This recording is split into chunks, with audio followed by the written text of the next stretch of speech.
Good morning, everybody. Today we're going to be talking about oxidation reduction reactions, which are really just a type of reaction we've already seen, we just didn't know we were seeing it.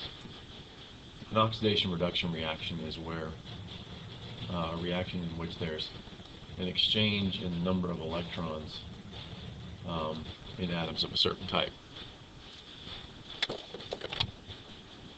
So what we're going to look at is we've told you a lot of rules about oxidation number on the periodic table in the last many months. We learned about group 1 being +1, group 2 being +2, etc., etc. But the reality of it is that most elements in the periodic table have a variable oxidation number. They don't necessarily stay the same. So what we're going to do is talk about how we can determine oxidation number, understanding that. In oxidation reduction reactions, the oxidation number of at least two substances change. And we'll look at a few reactions where that happens.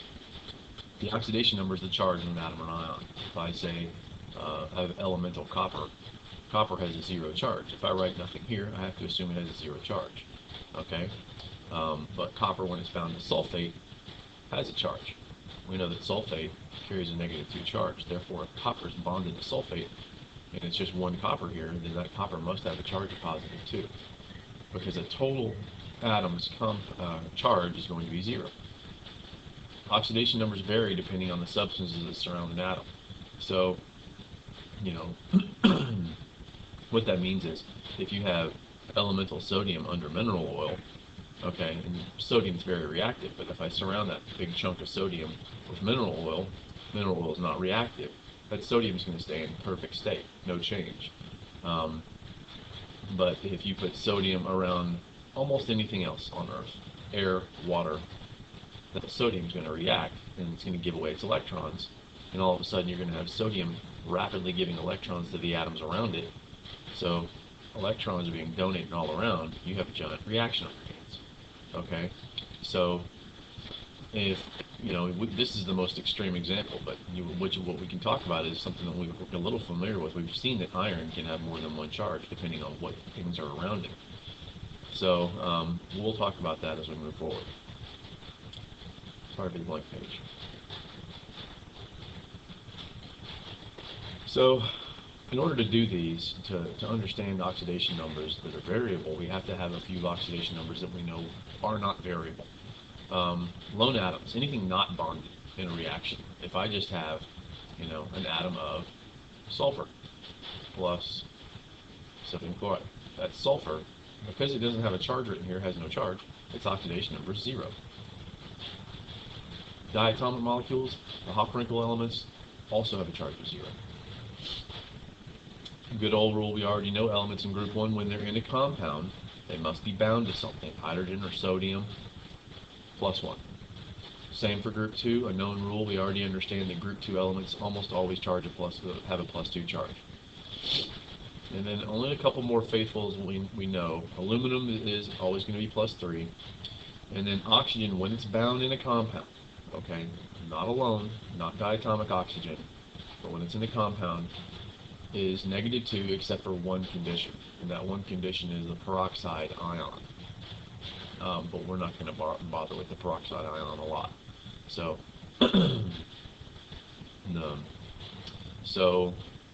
nonmetals in group 15 to 17 aren't listed. In other words, you notice that group 15, which is nitrogen, it used to be -3, it's pretty variable. Group 16, which includes sulfur, is variable. In group 17, the halogens, chlorine, bromine, iodine, usually are -1, but there's several conditions we'll see in which they're not. So the rest of the atoms we have to assume are variable, and we cannot, for the purposes of understanding oxidation and reduction reactions, assume that they have their old charge that we're used to seeing.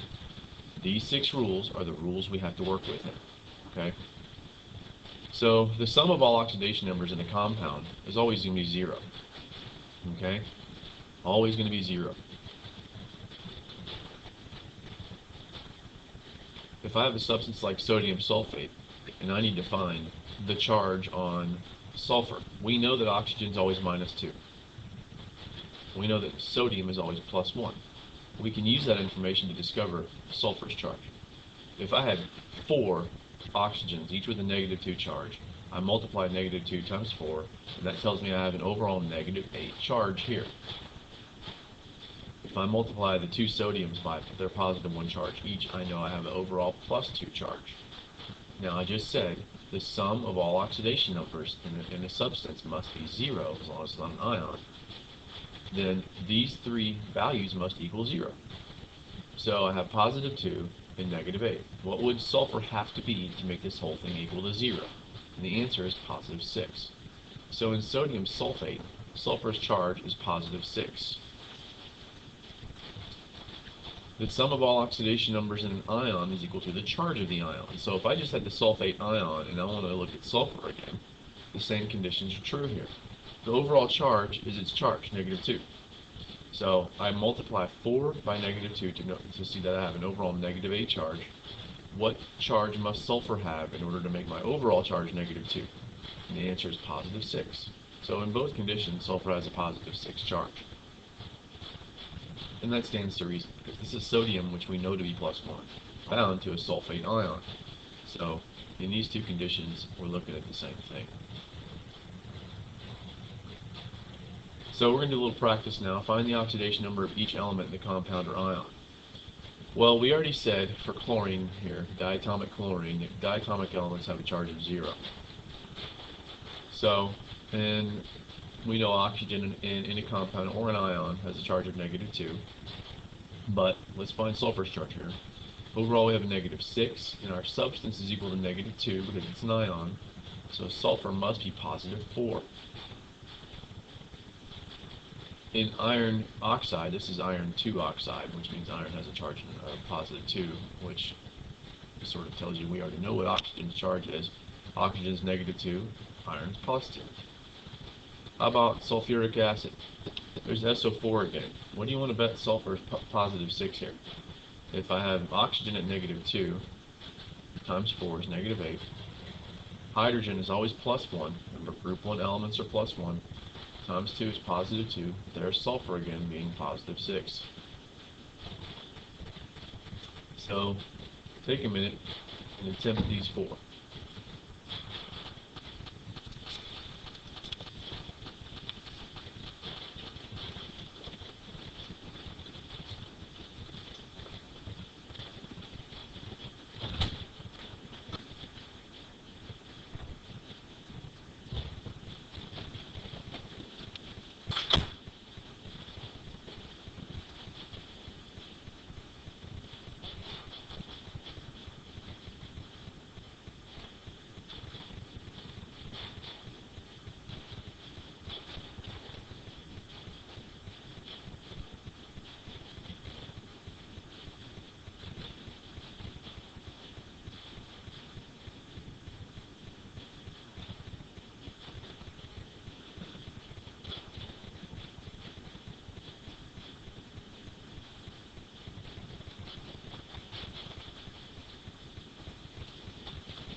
Okay, you may feel a little lost right now, and that's okay.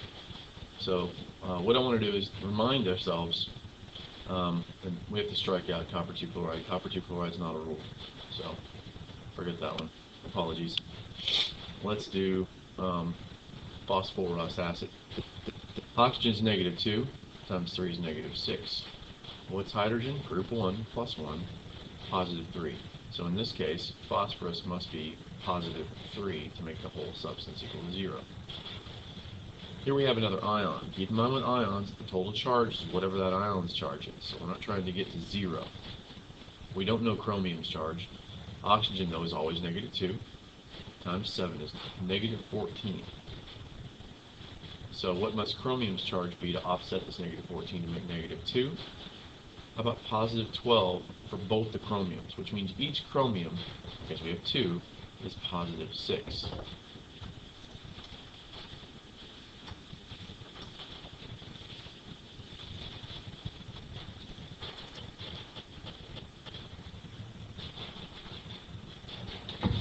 Potassium chlorate, -2, -6. Potassium is group 1, so there's a +1 there. So in this case, chlorine. So sorry, back to potassium chlorate. We have potassium at +1, oxygen overall -6. That means this chlorine in this case is +5. Now you can see why I didn't do this. Now we know that in a binary compound, which is two elements, our old rule is true, okay? Binary compound, that rule is true, but for the purposes of this discussion, I want to ignore this question. Again, a binary ionic compound, our halogens are going to be -1.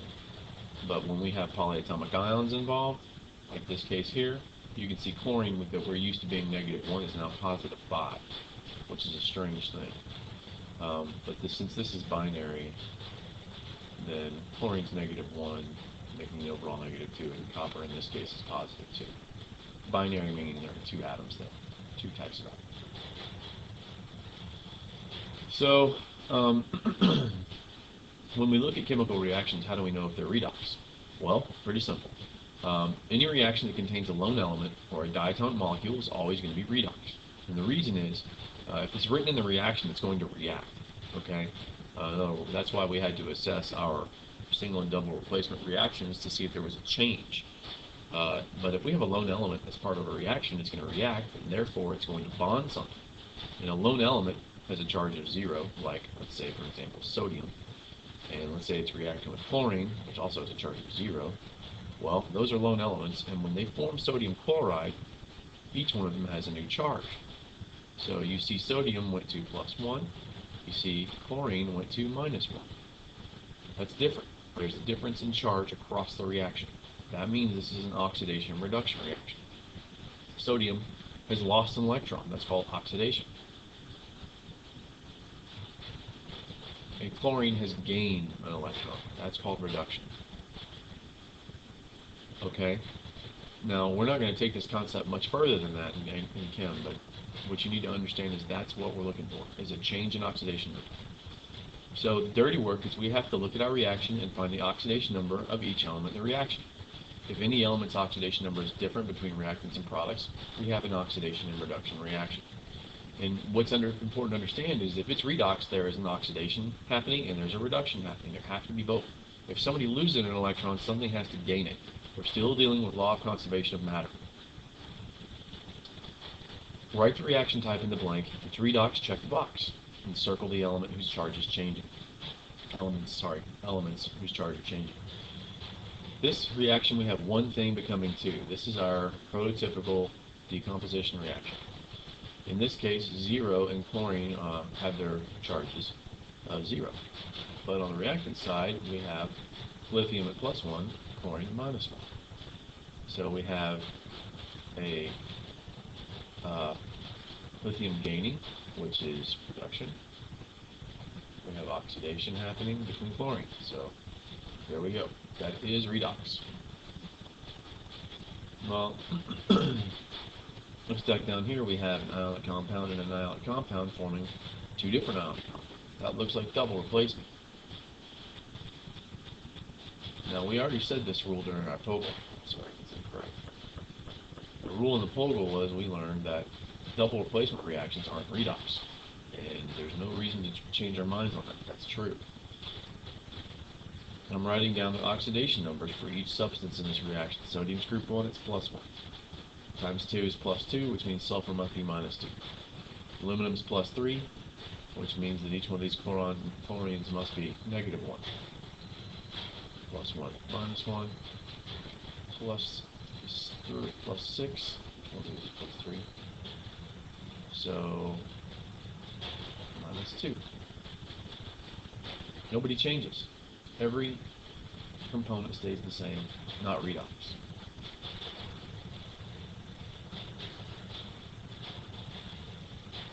This first reaction, we have two things becoming one. That's called synthesis. Is it redox?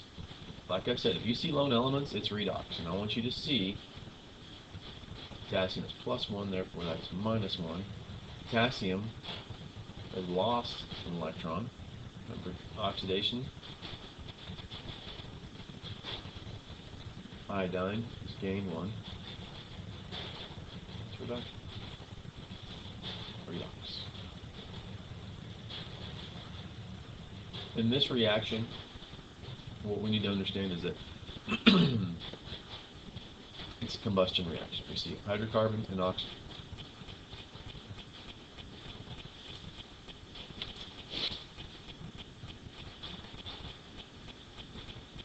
This is not an ionic compound, this is a covalent compound. But what we need to see here is that oxygen is 0 here and it's -2 here. The change is happening between the carbons. I can't tell you exactly what the change is, but we know there's a change happening between the carbons. But all we need to know to say that it's redox is it has a lone element and it binds something and becomes something else. Therefore it's redox. Okay, and this number 3, I don't want this to confuse you. So what we did was we put this in parentheses with a bracket, purely to show you that we have a lone element who, when it does form a compound over here, is going to be +3, okay?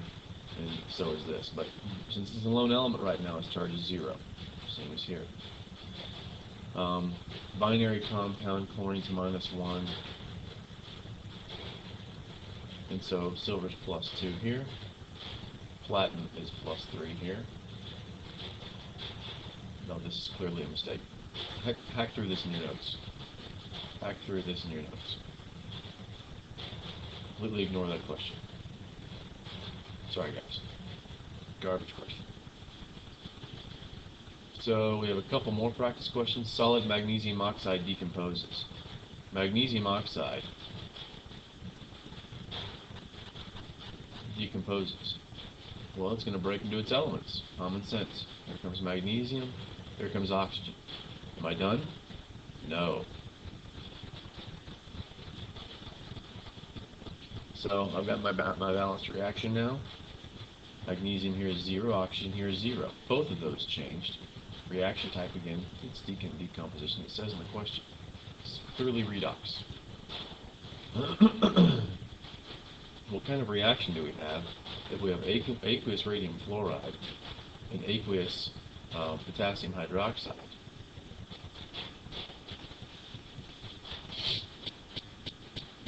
We have ionic compound, ionic compound. This is double replacement. We don't need to look any further. Double replacement reaction, oxidation numbers don't change. Okay, so in double replacement, in this case, no reaction. Radium binds hydroxide, and that's going to be your insoluble. Radium's +2 here, +2 there. -1, +1, hydroxide's -1.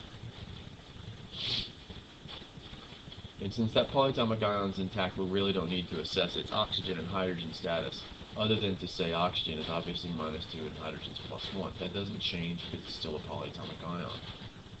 There's our solid product, and then potassium fluoride is our other product, +1, -1. Double replacement, oxidation numbers do not change. And that's it. You guys are responsible for homework 9.4, or ticket 9.4, due tomorrow. Please see Mr. Crump or Ms. Horton or Coach Mudd in tutorials if you have any questions about this work. Good luck to you, and we'll see you in class.